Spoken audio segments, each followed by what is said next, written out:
dan bagi rekan-rekan anggota kita, pimpinan kita yang masih diberikan cobaan kesehatan, mudah-mudahan diberikan kesembuhan segera. Para hadirin sekalian, saya merasa bangga dapat bertatap muka langsung dengan para Dansat, dan saya ucapkan terima kasih yang setinggi-tingginya atas dedikasi yang diberikan oleh para komandan semua kepada bangsa dan negara ini. Seperti tadi lihat di tayangan video, itu merupakan suatu pengabdian yang tidak terhingga. Saudara-saudara membuat sejarah yang baik bagi bangsa ini, sehingga bangsa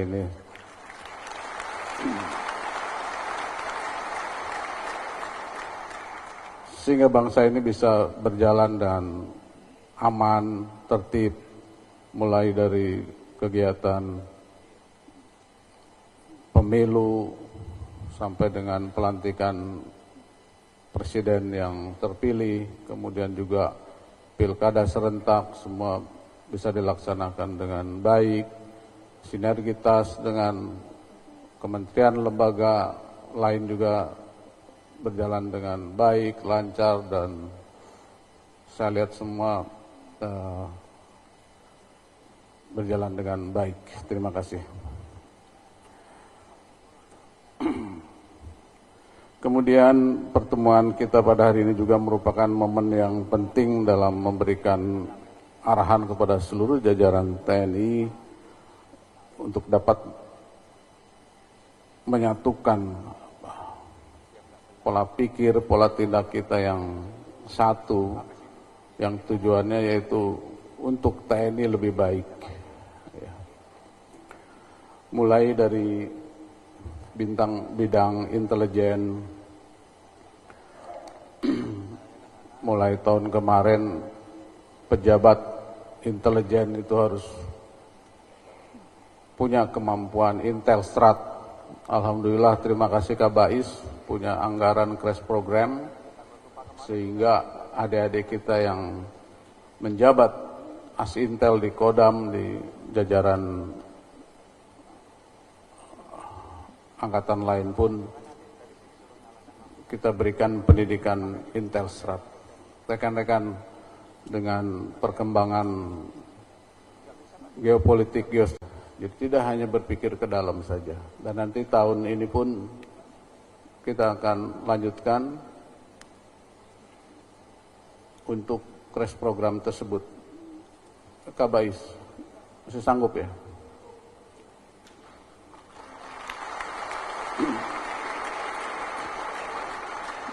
Dan alhamdulillah saya orang ops, tapi saya dulu pernah berlatih pendidikan Intelstrat dan sangat berguna bagi kita kalau kita menjadi seorang komandan. Dan nanti mungkin para pangdam juga kita berikan saja, apakah lewat daring ataupun mungkin kursus singkat. Para pangdam dan Panglima lain siap. Jadi ada dua yang tidak boleh diwakilkan oleh para Dansat. Yang pertama, ada yang bisa jawab? Yang bisa jawab saya kasih cuti. Yang pertama buang air kecil, yang kedua tugas ke Jakarta.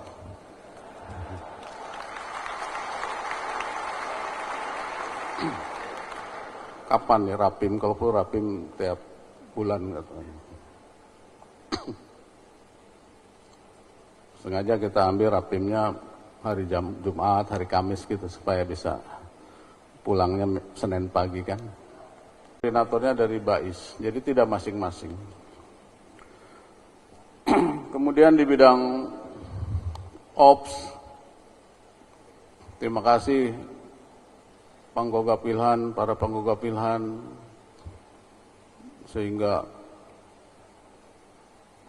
kegiatan operasi bisa berjalan dengan lancar. Di Papua juga soft power,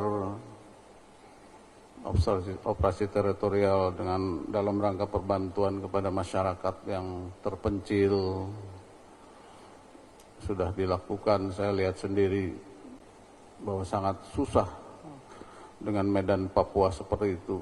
Prajurit memberikan makan gizi gratis kepada anak-anak sekolah di sana, di mana juga cari sayurannya aja susah, telur susah, tapi alhamdulillah bisa dilaksanakan dengan baik. Kemudian juga yang di perbatasan, tadi kita lihat sendiri, bisa menggagalkan penyelundupan narkoba sehingga barang-barang itu tidak dikonsumsi oleh masyarakat kita, sehingga membuat pembodohan kepada masyarakat kita ataupun adik-adik kita yang masih duduk di sekolah. Kemudian di bidang teritorial, terima kasih para Danyon, Dandim, dan Lanut, dan Lanal dalam perbantuan kepada pemerintah, BNPB untuk menanggulangi bencana alam. Nanti kita akan buat lagi PRCPB di kodam-kodam, kemudian kita akan lengkapi lagi barang-barangnya sehingga apabila ada bencana kita siap dengan perlengkapannya. Dulu sebenarnya waktu saya Danyon itu ada, nggak tahu sejak kapan tuh PRCPB dihilangkan. Dulu waktu belum ada BNPB, Bang Lukman, saya dulu pas siaga di Danyon 22, pas gunung meletus dengan Bantul, akhirnya saya duluan ke sana. Ya bisa mengatasi tahap tanggap darurat. Nanti mungkin ke depan juga kita buat seperti itu, dan nanti ada pemaparan dari para perwira yang akan menjelaskan satuan seperti itu, sehingga para perwira kalau menanggulangi bencana alam tidak hanya orangnya saja yang datang dengan perlengkapannya. Ya. Kemudian di bidang pendidikan, terima kasih, rekrutmen sudah baik, terutama adik-adik kita di Taruna. Untuk yang sekarang dididik, sama sekali saya dan seluruh kepala staf angkatan tidak cawe-cawe. Ya, aspes. Jadi saya biarkan saja. Yang bagus ya masuk. Yang tidak bagus ya mungkin mengulang apa kekurangannya. Mohon maaf, tahun-tahun kemarin ada Majen Wisnu mantan gubernur. Kalau itu Wisnu sahabat saya. Rating 91, Pak. Berapa yang pesimpat?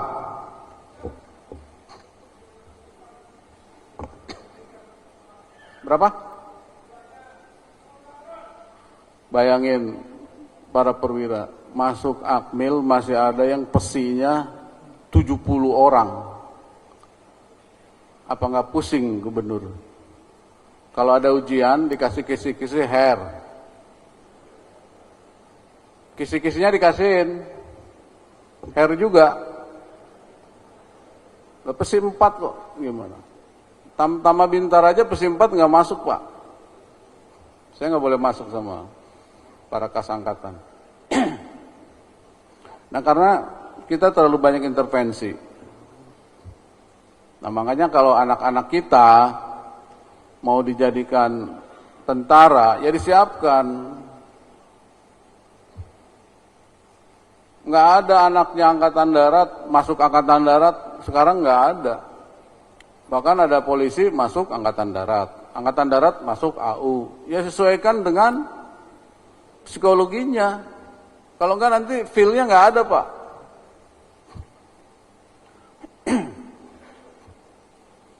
Kita biarkan saja anak kita itu berjalan sesuai dengan kriterianya. Jangan kita orang tua cawe-cawe. Nanti dia nggak akan jadi apa-apa, Pak. Kalau mau dijadikan taruna saja bisa. Oh, jadi letnan. Kita semua senang. Oh, anak kita letnan. Tapi feel-nya nggak ada. Nantinya nggak akan jadi apa-apa. Biar aja. Kita sayang sama anak, tetapi tidak seperti itu. Disiapkan yang baik. Ya. Rekrutmen pun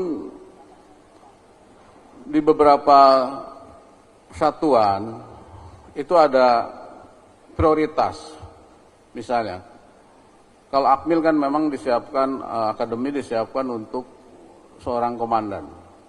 Kalau di bidang lain seperti cyber, saya merekrut khusus cyber yang memang dia yang tadinya orang cyber, sipilnya cyber.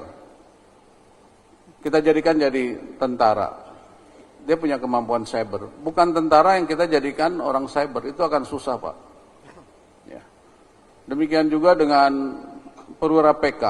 Perwira PK kita banyakin yang spesialisasi seperti dokter, psikologi, hukum dan sebagainya. Kita jadikan. Dan latihannya pun sebenarnya harus tidak seperti yang di akademi militer atau akademi laut dan udara. Karena dia sudah punya kemampuan khusus. Seperti cyber itu kurikulumnya kita rubah. Kita rubah yang mengarah kepada dia punya kejuruan cyber tersebut. Sehingga nanti pada saat dia dilantik, dia punya kemampuan cyber. Ya. Nah ini kita harus sama-sama, pola pikir, pola tindak kita harus sama. Ya. Kalau enggak, Pak, yang lain sudah maju ini, kita masih jalan di tempat. Karena kita terlalu banyak diskusi. Diskusi. Sekarang di kepolisian, sudah ada pendidikan yang disabilitas, yang punya, ada yang, mohon maaf, dijadikan polisi, karena berkaitan nanti dengan penugasannya. Mungkin nanti aspek di kita juga bisa seperti itu. Oke ya, jadi semua masyarakat punya hak untuk jadi tentara. Tentunya dengan kriteria rekrutmennya yang berbeda.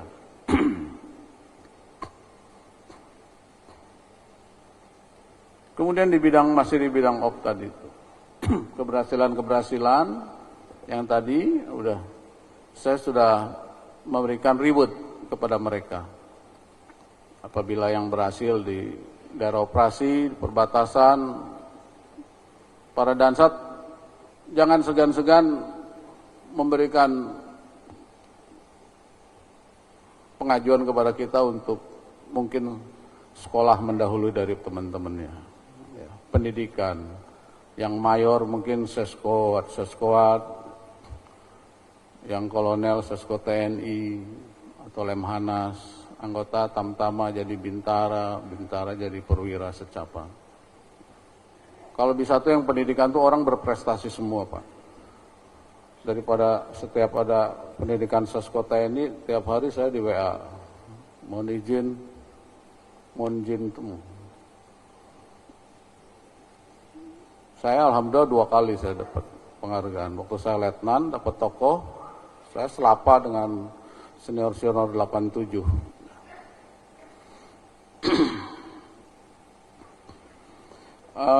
Para perwira sekalian,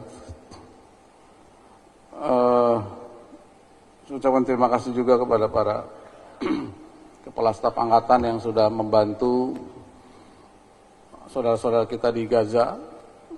Beberapa kali kita memberikan dukungan, seperti tadi video tadi dari Angkatan Udara, kita bisa airdrop di atas Gaza langsung. Hanya negara Indonesia saja yang diperbolehkan oleh negara Israel yang bisa terbang di atas refugee. Kemudian Angkatan Laut juga mengirimkan beberapa kapal rumah sakit, Rajiman, dan ada lagi satu. Kemudian di Angkatan Darat beberapa kali dengan kementerian lain, BNPB dan Basarnas. Para perwira, Rapim ini juga kita gunakan juga untuk evaluasi tentang kegiatan yang sudah kita lakukan setahun kemarin. Dimana kalau kita lihat perkembangan lingkungan strategis yang sangat dinamis dan tidak menentu, di mana masih ada perang di beberapa negara, itu akan berdampak kepada tata kehidupan di negara kita, termasuk kesiapan TNI untuk menghadapi situasi yang tidak menentu ini. Sekali lagi, kita samakan pola pikir, pola tindak, supaya kita bisa menghadapi situasi yang berkembang ini dalam satu visi. Tujuannya hanya satu, untuk kemajuan TNI. Kalau bukan kita yang berpikir, siapa lagi yang memikirkan TNI ini?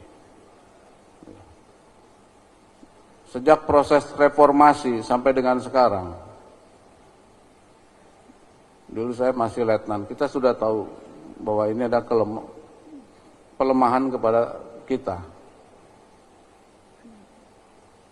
Akhirnya sekarang kita yang merasakannya. Nah, untuk itu mari kita berbuat. Memang agak capek, terutama dari Kodiklat TNI, Kodiklat Angkatan Darat, Laut dan Udara untuk merubah beberapa doktrin peperangan kita. Doktrin yang kita gunakan itu masih produk lama.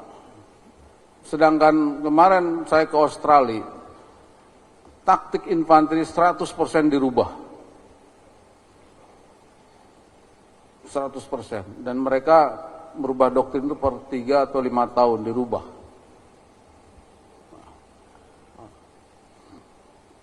Jadi kita semua harus menjadi agen perubahan. Jangan alergi kalau ada perubahan. Orang kita itu kalau ada perubahan belum apa-apa dia udah ngomel.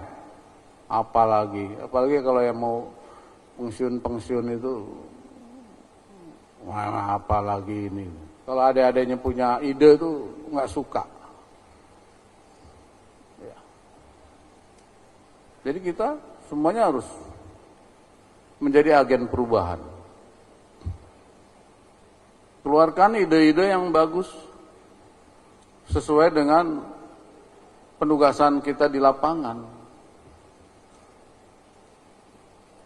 Ya, terima kasih, beberapa taktik bertempur kita sudah dievaluasi di Pusdiklat Pasus dan dilakukan di daerah operasi, dan alhamdulillah sekarang kita sudah, OPM kalau mau nyerang kita mikir-mikir. Kita diserang, pasti dia yang hancur. Ya. Para perwira sekalian, ada beberapa organisasi yang dibentuk, tetapi tugas pokok dan wewenangnya masih belum jelas kalau menurut saya. Yang pertama, Kogapilhan, itu sebenarnya dibentuk hanya untuk penambahan jabatan saja dulu. Tetapi tugas pokok wewenangnya belum jelas. Akhirnya nanti mungkin dari Pangkogapilhan dua ya Bang, akan memaparkan, nanti tolong disimak dan langsung kalau ada saran silakan, kan banyak mantan Pangkogap Wilhan, silakan disaran untuk kebaikan. Ya. Nanti akan segera saya perpangkan dan akan operasional. Kemudian juga Orgas PPRC, dengan adanya Kogap Wilhan, bagaimana sih PPRC? PPRC selalu mengacunya kepada operasi militer untuk perang, sehingga ya kita bersiap untuk berperang. Tetapi kalau hanya terpaku ke situ, ya tidak akan operasional, sehingga PPRC nanti akan kita bentuk PRCPB di OMSP tadi itu. Ya, jadi PPRC bisa menanggulangi bencana alam juga. Karena PPRC itu 3 angkatan. Kapalnya siap, Herculesnya siap, orangnya siap, dan akan mudah untuk digerakkan. Nah, bagaimana pelaksanaannya nanti, tugas pokoknya di lapangan? Mungkin dalam pembinaannya PPRC di satuannya masing-masing. Apabila sudah operasional, tadi itu di bawah Kogap Wilhan. Ya, nanti akan dipaparkan. Demikian juga dengan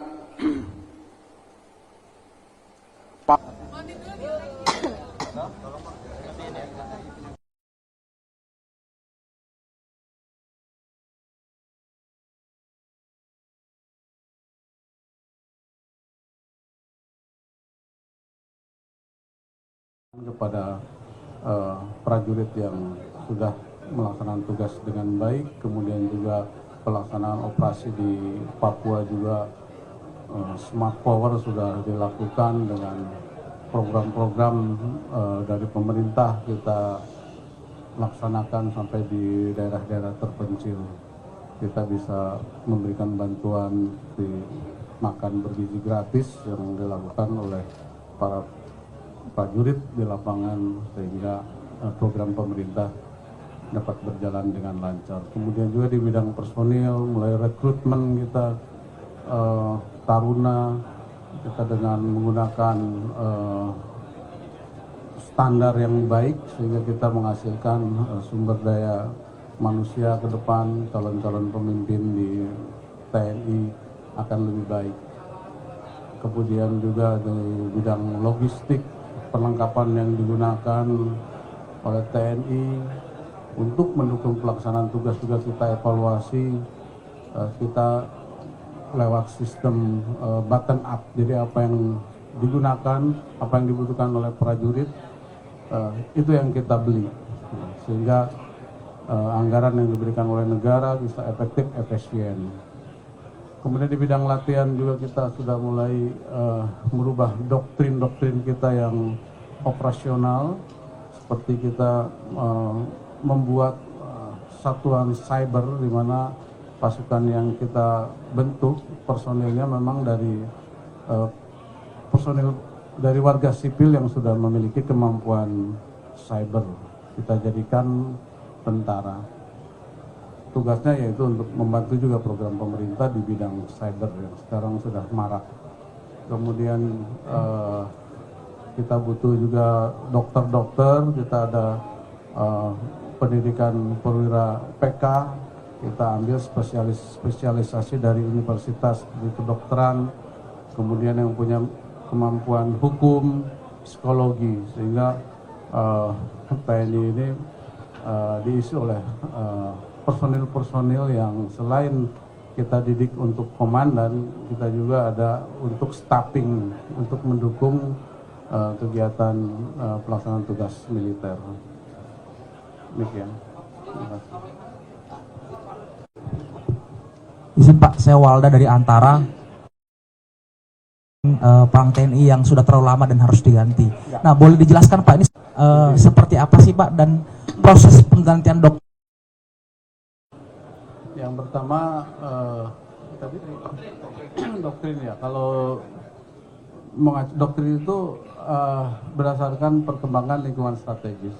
Misalnya, kalau dulu kan perang itu masih tradisional, belum menggunakan seperti sekarang kan menggunakan drone yang kamikaze, pakai AI untuk membunuh orang itu tinggal pakai setel aja drone wajah seseorang dia bisa mengejar ke sana. Nah, itu ya kita menuju ke sana. Jadi doktrin kita misalnya infanteri yang dulu mungkin infanteri jalan kaki, sekarang itu infanteri sudah menggunakan kendaraan mekanis gitu. Itu untuk darat, mungkin untuk lautnya submarine, kapal selamnya juga mungkin yang canggih, bisa jelajahnya di bawah laut, bisa lebih dalam, lebih jauh, lebih lama. Kemudian angkatan udara juga yang lebih canggih dari beberapa negara yang kita pesan. Kemudian juga tadi yang saya sampaikan, cyber, kita sudah memiliki satuan cyber di mana kalau negara lain itu sudah ada angkatan keempat ya, cyber, satuan cyber. Kita sebenarnya sudah ada satuan cyber, kita optimalisasikan. Yang tadi itu dengan rekrutmen dan sebagainya. Kemudian rekrutmen dari taruna-taruna, memang sekarang udah sistemnya menggunakan sistem merit system ya. Jadi akademi pun sudah menggunakan computerized. Jadi kita tidak bisa cawe-cawe misalnya kasih tahu dia 1 tambah 1 1. Jadi lihat kalau dia ngetik salah ya salah gitu. Sehingga nanti keluar sistemnya, oh si A ini bagus ya masuk. Gitu. Secara automatically dia terpilih langsung lewat computerized. Ya. Demikian juga psikologi seperti itu. Jadi langsung dinilainya lewat computerized secara sistematis. Jadi kita nggak bisa cawe-cawe lagi. Yang bisa kelihatan mungkin kesehatan ya. Kalau kesehatan kan lewat dokter, kemudian lari kan gitu. Dan itu terukur. Jasmani itu terukur. Ya mungkin ya memang kalau mau masuk harus latihan dengan baik jasmaninya, kemudian psikologinya juga harus baik.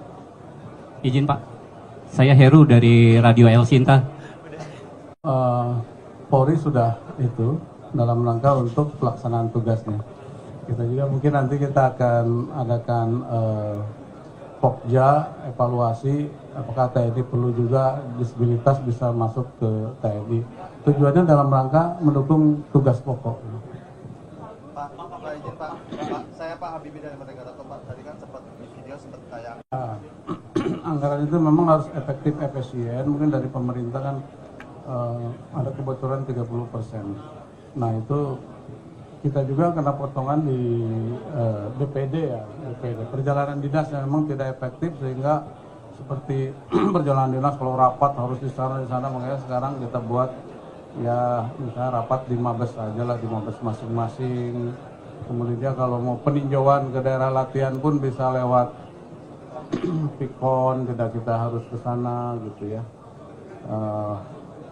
Ya yang efektif efisien kita gunakan untuk kita juga di Mabes TNI yang nggak efektif, misalnya kita cari kegiatan-kegiatan yang memang efektif seperti saya mau membangun sarana-sarana barak untuk prajurit, pendidikan, mungkin kita lebih ke situ bisa digunakan untuk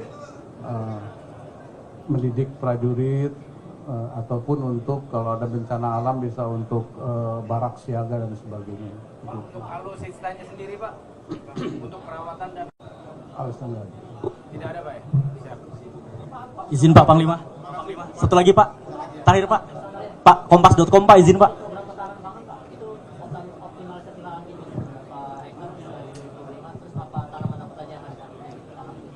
Kita program pemerintah kan ada 1 juta hektar di Wanam, kita ikut di situ. Kemudian juga tiap-tiap kodam ada lahan tidur kita tanam, khususnya beras ya, beras.